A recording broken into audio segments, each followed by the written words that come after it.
Hi everyone, this is Rajat Khatri, the founder of Happy Life Architecture, and welcome to this series called Happiness Guides, where every week we bring one of the experts who is a master in the field of happiness, and he or she shares his experiences and gives the best practices. In today's time, and if we look at the life from the last 4 5 months, one of the things that have got added to the basic requirements is actually happiness. People are no more looking forward for only the shelter, food, or clothes. They are looking for a positive mindset and some kind of happiness and well being around. And in that time, people like us, we are just guiding people how they can be happier. And that's why today on our show, we have yet another happiness expert, Janki Ravani. Hi, Janki, how are you? Hi Rajat, I am awesome. Thank you so much and thank you for having me here. It's my honor to have you during this show, and glad that you could make it.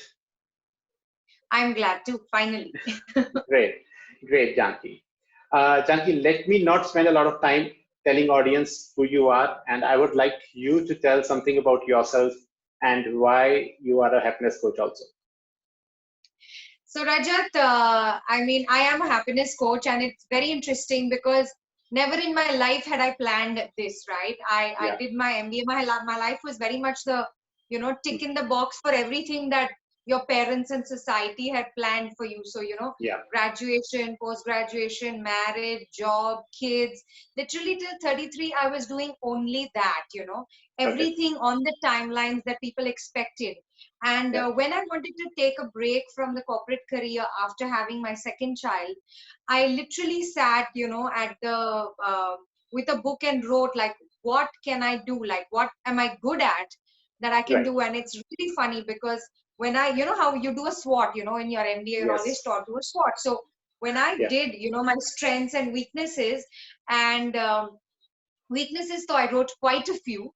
But when it came to strengths, I had literally like two or three things. And one was that I'm generally very happy and I smile a lot. Okay. I'm a good listener and I'm a champion of hope. Like I can really give people hope. Now, Great. coming from a corporate background where what works and what clicks and what do people Hmm. pay for, I didn't see anybody paying me to smile, paying me Yeah. to give them hope and paying me to listen. Like, best friends do that.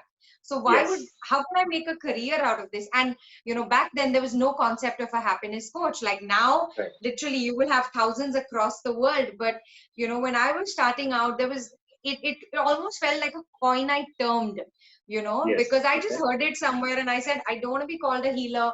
I don't want to Hmm. be called a life coach. I don't want to be called, a therapist or a psychologist or any of that. I'm not that. Who am I? I said, I just want to train people on how to be happy because it comes effortlessly to me.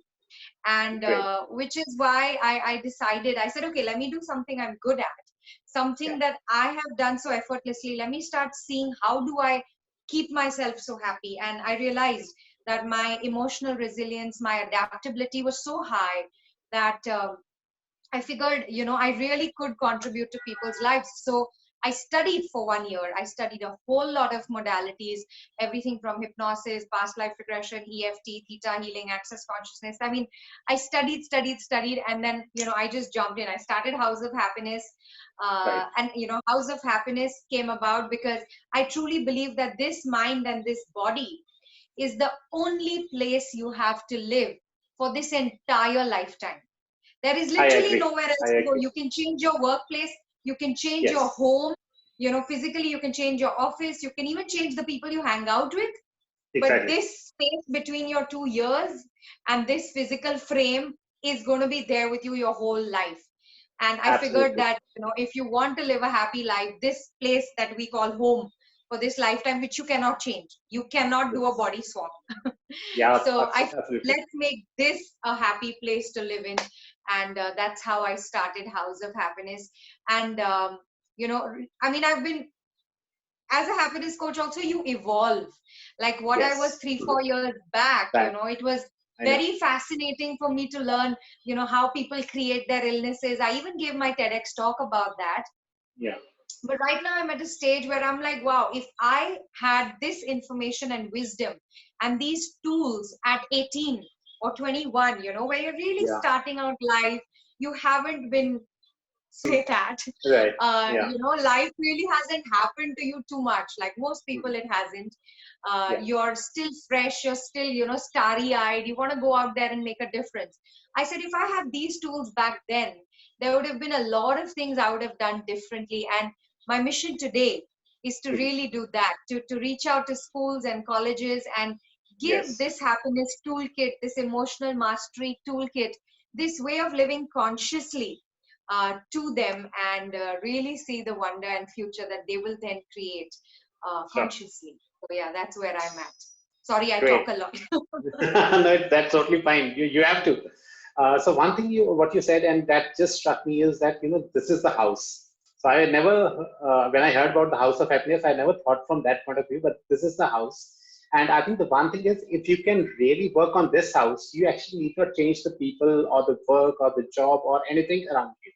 Then everything fine, everything else is fine, right? So I think that is one great learning for me also while you were talking.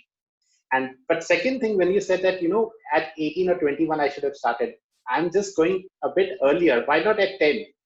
I personally I feel that if I look at the students nowadays, I think it's right time at 8 or 10 they should understand how to think positively and how to say it's okay if I'm just scoring half marks less. Let me be happy with 9.5 out of 10, not grave about why I'm not getting 0.5. So Let me be happy even with 2 out of 10, okay? Forget 9.5. 9.5 okay, is really right. pushing it. I'm okay with a 2 on 10, 5 on 10, it doesn't matter. As Great. long as what I'm doing is making me happy, it's Yeah. helping me to learn and grow, it's fine. Okay. The marks are just the world's way of judging how much Exactly. you've grasped. Yes. Yes. Yes. Yes. So, Janki, there's something interesting. The House of Happiness is something that you started. So, how did you actually enter into this? And you were saying that you were talking about 4 5 years earlier, when especially in India, this thing was not even something people have heard of. So, definitely you would have undergone so many challenges, right? How you started that journey? How you went into this corporate world So, or academics? Rajat, it was also challenging in a way, and it wasn't. So my Yeah. family always supported me from day one, and they were like, "We don't understand what you're talking about. We have no clue.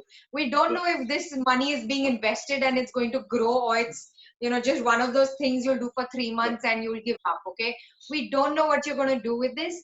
But they were like, "Go ahead. If this is what you want to do, we are with you." So in that way, it was not challenging. But at the Hmm. same time, I remember when I started out, my little one was just 6 months old. So Okay. in that sense, there was a lot of guilt at the end of the day, because you're leaving behind a 6 month old, going to study. And I think I'm quite a nerd in that sense. Like, when it comes to studying, I forget about everything else. So I Okay. would just take off, at 8 in the morning, come back in the night, and I'm happy studying, learning new things. But there was also that little thing that, oh my God, my little one is there. Am I doing the right thing? And then, how our moms and our mother-in-laws are kind of they keep a check on us, Yeah. like, are you overdoing it? Hmm. Shouldn't you take a break? Shouldn't you start after 5 years? So in Yeah. that sense, a little bit of challenge. But at the end of Right. the day, I think somehow I have this feeling that this is what I'm meant to do. And which is why none of the hurdles look too big. Right. Everything was, Hmm. Actually, how do I go around it? How do I work around it? It was never, there was never a feeling inside me that, yes, this can stop me. Like, of me. you know, Agree. this can stop me. It was always like, I want to do this. What will it take? Like, should I do it like this? Should I do it like this? Should I go over, under, around? It didn't Hmm. matter what came up, because it just, in your soul, sometimes you just know this is This it. is And the minute I had made the decision, so many things fell into place that I just knew this was the path for me. The universe is like giving me all green signals, exactly. Yeah. like Yeah. one after the other, all green, no reds. I was like, this is it, nothing can stop me Great. now. Great. So, do you want to talk about your first workshop or talk or speech, whatever you did? How was it? How did you feel? What was the response? Something like that. So, I would really like to share more than anything. One of the things when I started studying. So when I started studying, I mean, first I would like to talk about a happiness coach, right? For me, Yeah. like a lot of people are confused. What is a happiness coach? I mean, is it a Yeah. therapist? Is it a psychologist? Is it a healer? Is it a clown? Is it somebody who just makes you happy? Is it He's an a stand-up entertainer? Who comedian. is a Yeah. happiness coach, Yeah. right? Mhm. So, and of course, because happiness has so many different meanings to different people, Yeah. I'll tell you what being a happiness coach means to me. Okay. So for me, happiness, I mean, of course, happiness is a state of mind. Happiness is a choice. And for me, what I teach my clients, and this is something I practice personally as well, happiness is making that choice that no matter what is going on, I am choosing to look at it differently, to bounce out of this the fastest I can if it's not fun for me. Okay. Now, when I Great. say if it's not fun for me, so what do I mean and how to bounce back? Those are the two things. Like a lot of times when we watch a sad movie, Yeah. Mm-hmm. it's a sad movie, it's a tragedy, but we're enjoying it.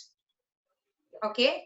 Likewise, I realized in life there are some phases of our life which are terrible. Okay. They are heartbreaking. But Yes. if I had to give you a choice, like, are you okay to snap out of this right now? Because I can teach you how to snap out of it in 5 seconds.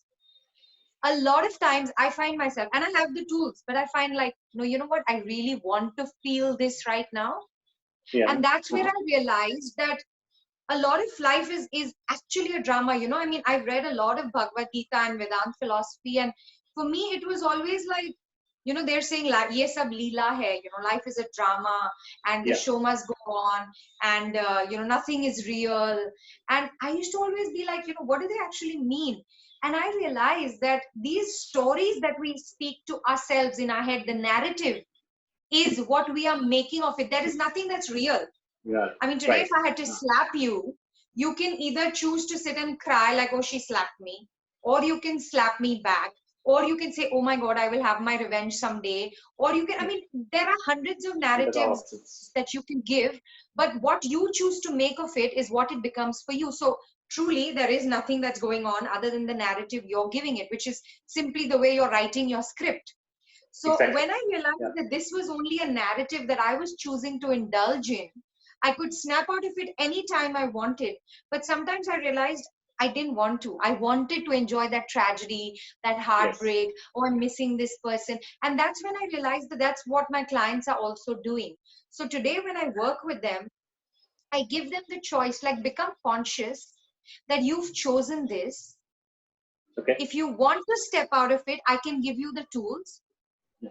Here are the tools, and whenever you're ready, you can use it. A lot of times as therapists, you know, sometimes we feel, oh, this is my client, how can they be sad? They cannot be sad, they cannot be Yes. unhappy. I am the best. I have to make them change the way they're feeling right now, Right. and I can do it. I've Great. done it, I can do it. But what I realize is sometimes people like to enjoy that phase. I just tell Yeah. them, become conscious about it, then even through the tragedy you'll be having fun. Exactly. Yeah. That's right. So that's really what I've started. Like, I've realized there is no such thing as happiness, sadness, you know, feeling good, feeling bad, feeling high, feeling low. It's all about what you're consciously choosing to feel, and then become conscious of that. I'm choosing to be this. I'm choosing to be the victim here. I'm choosing to be the hero here. I'm choosing to complain. Then life is a choice. And that Exactly. is what I teach my clients. And that is what, you know, that's the space where I come from. Happiness, success, good health, everything is a byproduct of consciousness. When you're Absolutely. Yeah. consciously living, everything is just a choice. And then the possibilities are endless. So that's primarily what I do as a happiness coach. And Right. it was fascinating for me back then. The first, I remember my most fascinating experience was when I learned that we literally create everything. And That's right. when I learned how, like, you know, obviously everybody says you are the creator of your life and all, but we don't realize that every thought you have in real time is rewiring your story. It's Yes. Yes. shifting that 1 degree tangent which shifts, you know, in your thought process. No, I'm not choosing this, I'm choosing this. It's writing your story in real time. So that's where I realized your illness is created by you. The Yes. relationships you have created by you. There is no such thing as, you know, I mean, I'm not saying I don't believe in destiny and karma. I totally do. But at the same time, that is 25% of your life. Right. 75% is still in your hands. And when I could see that happening, like when I was Exactly. consciously looking at people, looking at their patterns, looking at myself, my body, like today, even I know that if I get a cold, if I get a cough, if I'm getting a headache, I know exactly how I created it. I can go back, Yes. I can slow-mo life, and I can go back to, okay, this is the moment where I thought this, and therefore it created But this. this Like, happened. now that's the level of consciousness I have, and life is fascinating. Like, to now look at life, everything is like amusing. Even when I really create big drama, trauma in my life, at some level, I'm able to laugh at myself and go like, oh my God, did you just do that? So there is that sense of responsibility, taking ownership, that, okay, this is how, and that's what I again teach my clients, how to own your life, how to own your happiness, how to live consciously. And my USP is in the most effortless way, because I truly, truly believe that if it's effortless, it's the right way. If it takes any effort, if it's hard work, if it's difficult, it's not worth it. So that's what I Janki, practice, and I preach, and I teach. right. So one thing that I just learned is living consciously. That is, I think, the summary of what exactly you said. So now my question to you is, how do you do that? What are like 3 or 4 practices that you have been doing maybe over the years, so that today you can say that effortlessly I'm living consciously? Because I think that is the biggest problem. People are not living consciously. They are always in either the next moment or the moment that has already gone up. So what exactly is it that you have been doing to live that life? So, Rajat, thank you for asking this, because I would really like to share how simple it is to live a conscious life. Like, as I said, a lot of people believe that, being conscious is only for the masters and the gurus and people who are very highly spiritually evolved. But Right. actually, if you go to see, and if you learn these few things, it's very, very simple. The first thing, as I said, is just make the choice to be conscious, because when you choose something, it's got a very, very powerful, when you set that intent, it's got a Yeah. very powerful effect in the universe. Then the universe literally, as they say, conspires for Yes. you to get that. And in this case, it is for you to be more conscious. So, Exactly. one of the most beautiful modalities I learned was access consciousness, right?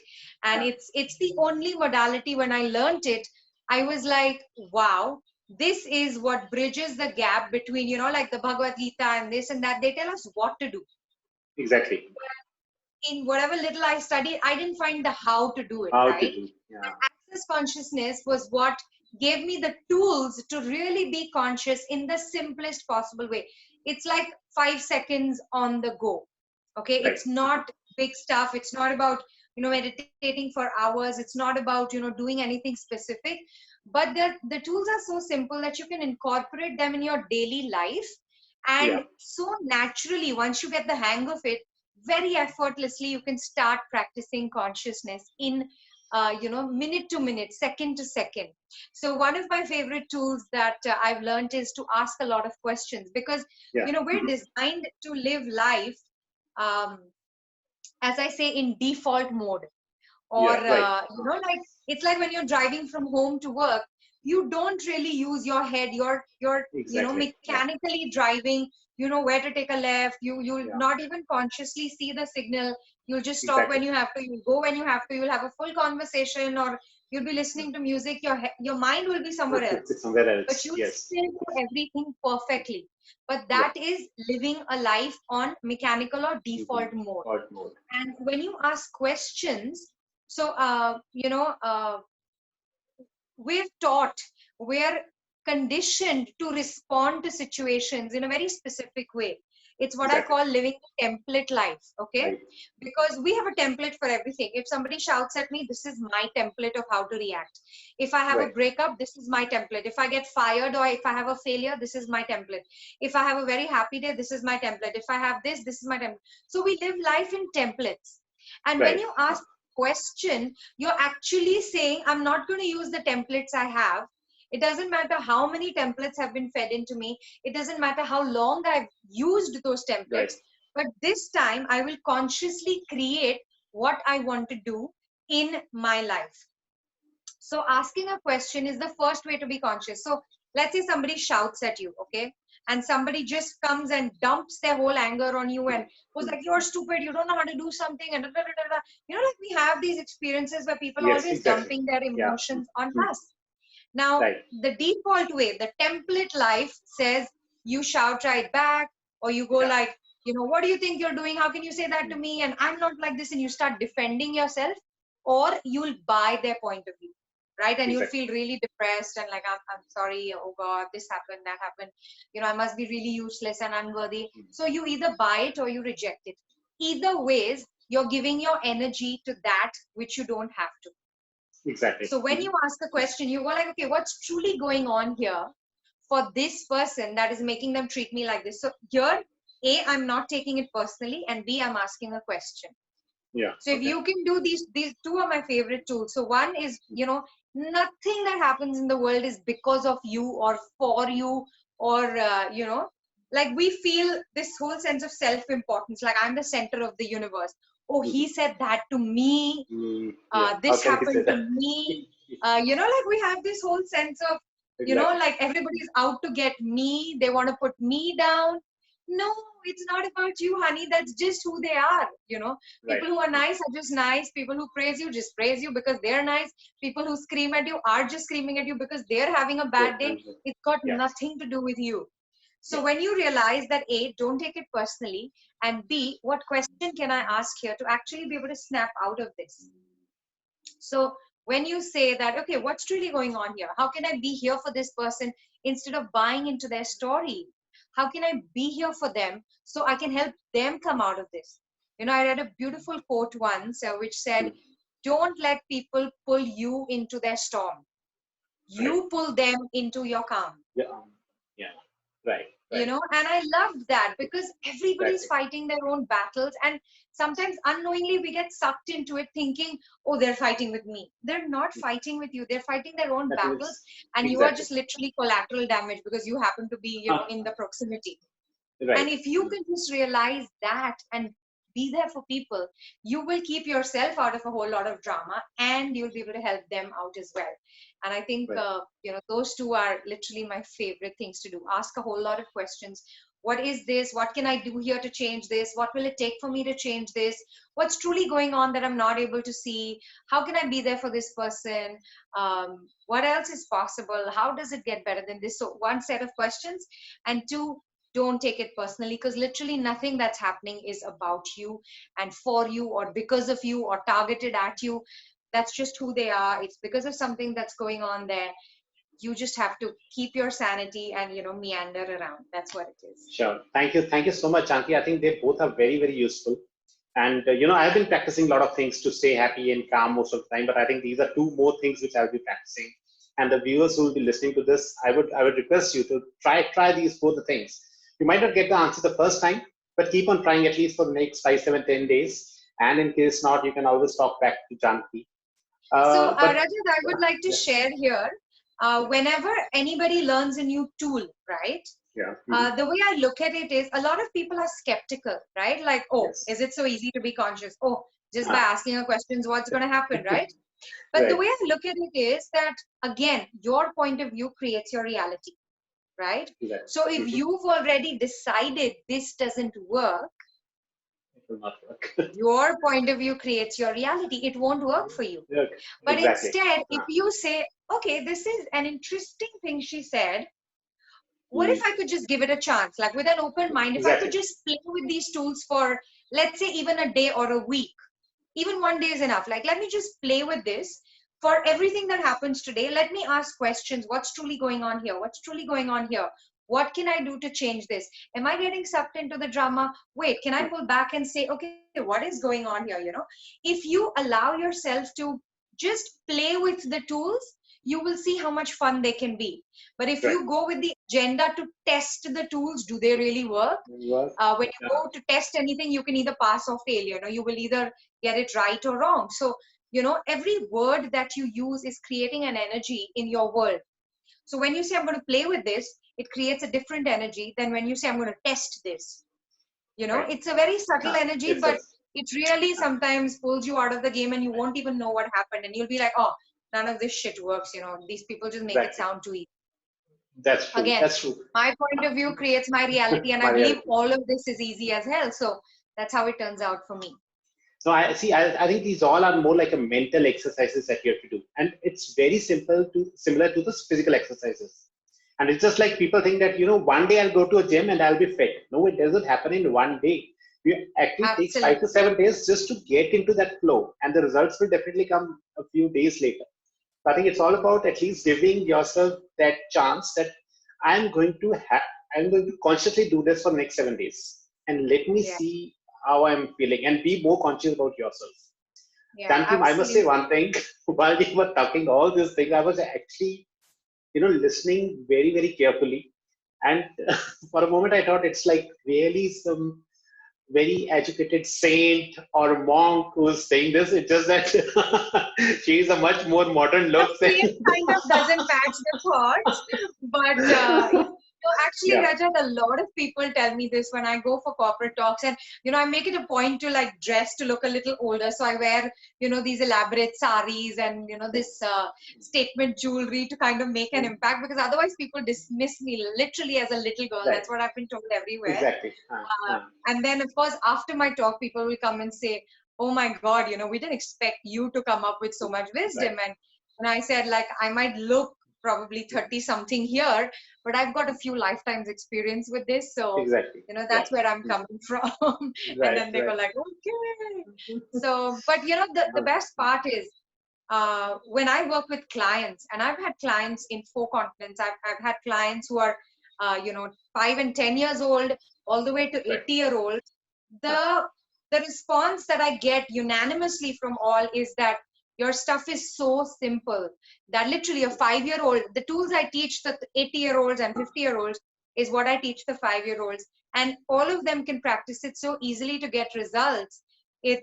It's actually mind blowing. So I say that in today's world, what I love is people don't go by the frame. People Mm, really mm, give you a chance. If you come across as having conviction in yourself, and when you resonate and when you really come from the space of I want to contribute, they will not say you have 1 year experience, you look too young, too yeah. old. Mm, mm, You can start anytime, and that's the beauty of the age we are in.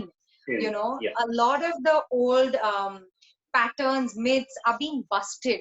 You have to have Exactly. 15-20 years of experience to be really No, it's not effective like as that. a therapist or a really skilled doctor, or somebody. Everybody, like, so many startups make it big in 1 year, two Yeah. years so Mm, really this is the age where people are not going by the frames, the physical outlines of what they exactly. see, and they are giving people a chance. And I think that's why it's beautiful for you and me to really be able to do and contribute to the world in this way so much more. Exactly. Exactly. That's so true that, that experience thing that we used to talk about, maybe as a corporate role, it really does work. But in all these things, the things are changing so much every day. So, for example, after Corona, now it doesn't matter you are 80 or you're 5 years old. It's a new experience for everyone. We are just 5 months old experience. That's what we have about. No one can say that, I have seen the world. That's gone. It's altogether a new world for everyone. So I think that is true. And glad that, actually people are thinking this thing that maybe a fresh mind is what we need rather than someone who's just coming up with those kind of experiences. Janki, now that you are really talking so much things for everyone, I would just like to ask you that if people want to get connected with you, how can they do that? Any website address, social media, what's the best way? Best way to connect with me is on Instagram. Okay, So my handle is House of Happiness by Janki. sure. It's really simple. It's on Instagram and Facebook, and my website is jankiravani.com. So it's Okay, again, very simple and out there. I would love for people to get connected and ask me more questions, because I'm somebody who works best, when I'm asked something, when I'm given yeah, an invitation to share something, is when right. I open up. If I have to like make a video on my own, I couldn't do it so well. And I love, and actually I have people connecting with me all the time, especially students. Now that I have given that intention to the universe, I have a Yeah, lot of student bodies connecting with me, from across India to say, would you like to guide us on how to set up, a yeah, happiness cell or a student cell, and, work on mental and emotional wellness. And, mm, so I'm really loving that interaction that I'm able to have with the younger generation and help them. So right. yeah, I'm right here if Great. you need me. So to all the listeners, all these details are actually mentioned in the description box also of this video. And please get connected with Janki for that. Janki, so I think before Corona, the life was very different. And, physically we used to go and have the workshops, and I think that become more effective. So do you think that the way has changed a bit for you also post COVID, and how are you managing all Of these course, things? absolutely. So of course, for the time being, for these 6 months, everything has been online. But Yeah. even the future of the industry is it's going to be blended learning. Like there's going to be online, offline, e-learning, assignments and activities, home play. It's going to be a mix of everything. Just the physical workshops or just online is not going to, be. Yeah. There's going to be a healthy mix of everything. And that's the future of the industry as well. So the faster we learn to adapt and create modules, keeping all these things in mind, that much faster we'll be able to contribute impactfully without letting people feel that, I'm missing that physical interaction or that face-to-face time, or I'm missing the, flexibility of that an e-learning module gives us. So in that way, I think, we're all evolving, we're all putting up systems to be more future ready. And I think it's a journey we'll make, and I'm sure we'll figure it out. Sure, sure. Janki, we are almost at the end of this interview, but now I have one critical question: that what is it that you have for viewers to practice on a daily basis? Some 2-3 tips that you want to give them, so that just by listening to this video, they can be more happier and they can have 2 or 3 things. One is definitely the conscious living that you have talked about, but few more things that you want to talk about. So one of the most recent things that I've been practicing, which works really beautifully, is gratitude. Right? It's not that I've been practicing gratitude recently. I've always been a very, very grateful person. So getting up in the morning, and even before I open my eyes, I'm giving gratitude to my body, to my bed, to my fan and AC and blanket and everything. So I wake up with gratitude. But one of the things that I found extremely powerful, especially in this phase, is asking this question. I mean, basically, I don't work with affirmations, I work with questions. So this question is what has really, really, I've been playing with it a lot, and it's creating some beautiful shifts in my life. So what is the gift of this now? So this is whatever that's going on in your life that you don't like, or it's an upset, it's a disappointment, it's a you thought you're going to go this way but you're landing up this way. So what is the gift of this that I'm not willing to see, which if I was willing to see, would really shift everything for me? Basically, what is the gift in this I'm not willing to see? Right now, when like COVID shut down, and I said, okay, what is the gift in this? Right? Because I had clients and workshops and everything. Suddenly everything went kaput, and I said, okay, what's the gift here? And I actually had a workshop in Europe that I was supposed to go to deliver, and all of a sudden I realized now I don't even have to go to Europe. I can do it sitting right here. So I actually did 2 international workshops, and I was like, wow, that is a gift of COVID. Like otherwise, I would have said, oh, I have to go there to do it. That was our original thinking. And then let's say if I fall ill, or if I'm having a terrible backache one day, I'll go like, okay, what's the gift in this? And I'll realize, oh yeah, I get to rest a little today. Otherwise, in the whole lockdown, we've only been scrubbing and cleaning and cooking and washing, and it's been so hectic. So in everything, if you can just ask, what's the gift here that I'm not willing to see or receive? Your mind now starts focusing on what's the good that's going to come out of this. Exactly. Yeah. Right? So what's the gift I'm not willing to receive? And also, when you say I'm not willing to receive, you realize you're the one blocking from receiving. Yeah. So again, it reminds you that I'm the one, like the universe is standing here like Santa Claus saying, take whatever you want. But it's me who's saying, no, times are bad. Things are going to be difficult. I'm going to buy into that point of view, and I'm going to like not receive anything good right now. Everything has to be screwed up. And when you say, okay, what's the gift here I'm not willing to receive, or I'm not willing to see? So when you take ownership, it really opens you up and saying like, oh my God, how silly have I been? Let me just stop resisting it and let the universe gift me everything that it wants to. So what's the gift I'm not willing to receive is one of the most beautiful questions that you can play with. Think of it this way, right? Everything the universe wants to give you is like sunlight.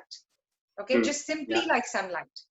And if you stay in a closed room, you're not willing to go out because, oh, I get tanned, oh, this will happen, oh, somebody might rob me, oh, it's dusty, oh, it's this, oh, it's this. You've decided that being in here is better for you. Yeah. Instead, if you just say like, okay, wait, let me just step out there and see what's going to happen. You're recognizing that I'm the one keeping myself in these four walls, and let me just step out and say, okay, universe, I'm willing to receive whatever you have to give me. And that really gives me perspective that, okay, I'm blocking it. If I want to have a bigger workshop, where am I not willing to receive it? Like, why am I saying 10 or 20 people? Why not 1,000 people? So it's where I keep asking myself, can we receive a little more? Can we receive a little more? Even if this didn't go the way you planned, what's the gift here? What great can come out of it? So always asking questions, asking questions, asking questions, asking questions. It'll really set you free from all those programs. A question is an algorithmic interrupt, if I said that correctly. Basically, we work in programs, right? You're programmed, you're Exactly. conditioned, You're programmed. you have a Absolutely. default mode. But when you ask a question, it breaks that program, it disrupts it. And that's why I find questions more beautiful than anything else. Great. Janki, even I can go ahead and ask you questions, and I'm sure you will have so much to talk about. But considering the time and all, I think we just need to end it up here. But thank you so much for being there. I'm not sure about the viewers, but I thoroughly enjoyed so much thing, and I learned these two, I three things thoroughly today. enjoyed talking. Thank you so much for giving me this opportunity, because sometimes when you talk and of course I don't plan any of the conversations, and I never have a script or an agenda or points listed, but just the space that we created, and I'm sure the viewers are going to take away something from here. And thank you for doing this. It's so amazing of you to take out the time, and of course congratulations on that amazing book, The 10 Keys to Attain Happiness. I have read it. Thank you. And guys, you must read it as well. It's absolutely happiness simplified. You must go ahead and get your hands on that book. Sure. Thanks so much for that recommendation, Janki. It was really pleasure talking to you. And hopefully we'll have you again on the show, because I have so many more questions now, and they should keep flowing. And as you said, ask questions, ask questions, ask questions, ask. That's what I'm going to do. Ask and you shall receive. That's the only, like every religion in the world says, ask and you shall receive. So why not? Sure. All right. Thank you so much. Our gratitude to you for taking out that time and giving us so much of information. Thank you so much, Rajat. Take care. Bye. You too. Bye.